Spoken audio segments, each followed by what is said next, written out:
অবিলম্বে মন্ত্রিসভা থেকে বরখাস্ত করতে হবে। ইনকিলাব জিন্দাবাদ। চারটি বামপন্থী ছাত্র যুব সংগঠন দিচ্ছে ডাক।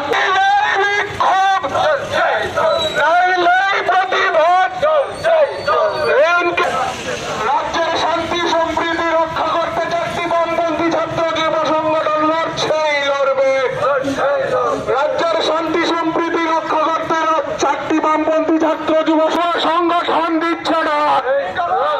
চারটি বামপন্থী ছাত্র যুব সংগঠনের ডাকে শান্তি এবং সম্প্রীতি রক্ষার আহ্বান জানিয়ে তার পাশাপাশি রাজ্যের একটা সাম্প্রদায়িক উস্কানি প্রতিদিন শাসক দলের পক্ষে দেওয়ার চেষ্টা হচ্ছে।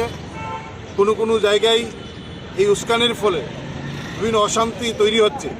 আমরা দেখেছি আমাদের রাজ্যের মন্ত্রী সুধাংশু দাস সংবিধানের নামে শপথ গ্রহণ করে সরাসরি মাইকে প্রকাশ্যে প্রায় প্রতিদিন সোশ্যাল মিডিয়া ব্যবহার করে সাম্প্রদায়িক উস্কানি দিচ্ছেন। শুধুমাত্র উস্কানি না, মন্ত্রী সুধাংশু দাস সংবিধানের নামে শপথ গ্রহণ করে সংখ্যালঘু অংশের মানুষকে মারার জন্য পর্যন্ত প্ররোচিত করছেন।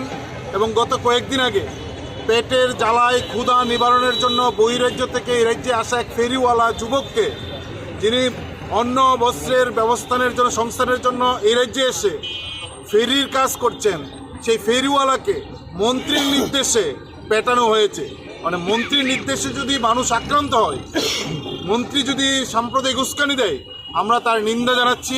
আমরা রাজ্য সরকার স্বরাষ্ট্র দপ্তরের কাছে আহ্বান করছি, মন্ত্রী সুধাংশু দাস যেভাবে সাম্প্রদায়িক উস্কানি দিচ্ছে, বহিরাজ্যের ফেরিওয়ালাকে যেভাবে পিটানোর জন্য নির্দেশ দিয়েছেন, তার নির্দেশে আক্রান্ত হয়েছেন, তার বিরুদ্ধে মন্ত্রীর বিরুদ্ধে কঠিন ব্যবস্থা গ্রহণ করা। আমরা আশা করব সরকার মন্ত্রীর বিরুদ্ধে কঠিন ব্যবস্থা গ্রহণ করবেন, আইনের ব্যবস্থা গ্রহণ করবেন। যদি মন্ত্রীর বিরুদ্ধে ব্যবস্থা গ্রহণ না করেন, তাহলে প্রমাণ হবে যে সরকার সাম্প্রদায়িক উস্কানিকে এবং এই গুন্ডামিকে, ফেরিওয়ালাকে যেভাবে মেরেছেন, এই ধরনের আক্রমণকে সরকার প্রশ্রয় দিচ্ছেন এবং সরকারের প্রশ্রয়ে এই ধরনের কাজ হচ্ছে। আর যদি সরকার তার নীতি, তার নৈতিকতার দায়িত্ব পালন করেন, দ্রুত মন্ত্রীর বিরুদ্ধে আইনি ব্যবস্থা গ্রহণ করবেন। এবং এই আইনি ব্যবস্থা গ্রহণ করার দাবিতে আমরা আজকে মিছিল ছাত্র যুব এসএফআই, ডিএফআই, টিএসইউ, টিএফ এই মিছিল আহ্বান করি।